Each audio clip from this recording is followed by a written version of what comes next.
লজ্জা শরমের মাথা খাইছে, দোজকেরও ভয় নাই। যাইব না চিৎকার দিব?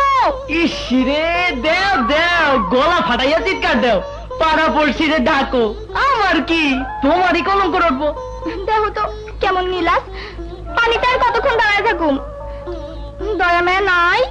দয়া কার আছে? এই যে দুপুর বেলা না খাইয়া এখানে বসে রয়েছি, কার জন্যে? সে বোঝে না সেই কথা?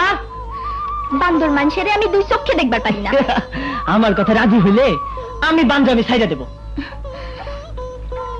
কি কথা? সন্ধ্যার সময় আসুন পাঁচতলায়। কোন দুঃখে? আল্লাহ, দুঃখ যে কি তা বুঝামো কেমনে? একজনের জন্য মনটা উদাস উদাস করে, সারা রাত ঘুম হয় না, দুই চোখে না দেখলে মনটা পাগল পাগল করে। আসবো সে আজকা সন্ধ্যায় সেই পাঁচতলায়। ইচ্ছা। সখী, তোর দোহাই লাগে আসিস।